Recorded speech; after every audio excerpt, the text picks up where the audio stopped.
Skupina Danfoss se ukvarja z proizvodnjo hermetičnih kompresorjev, točno v Črnomlju, tudi na Slovaškem in v Nemčiji je proizvodnja.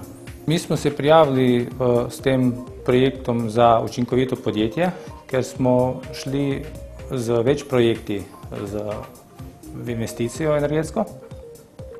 Je pa ta investicija obsegala področja od spremembe razsvetljave, zamenjavo razsvetljave, skoraj celotne, spremembo načina delovanja kompresorske postaje, načinom delovanja sušilnih peči, tudi same tehnologije nekaj, žarjenje lamel, tehnologija iz koriska se je spremenila. Energetska varčnost pri nas pomeni, da tudi zmanjšamo enoto specifične rabe energije na število izdelanih izdelkov in to smo zmanjšali v energetskem smislu iz 0,66 na 0,62 centa na enoto izdelka oziroma proizvoda, tako da ob letni proizvodnji nad 4 milijone kompresorjev letno prinese kar lep dobiček.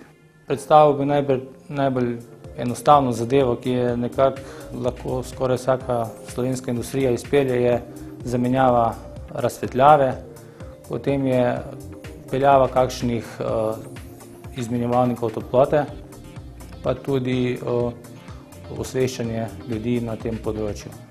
Presežek, ki ga bi omenil, je verjetno to, da smo verjetno prva izmed firm v okviru Danfossove skupine, ki je v tem projektu bila. Smo prvi v Beli krajini, ki smo izvedli tako velik finančni zalogaj na tem področju. Motiviramo tudi zaposlene na tem področju in nek nov način razmišljanja ljudi v naši okolici in se zavedajo problema globalnega segrevanja sveta.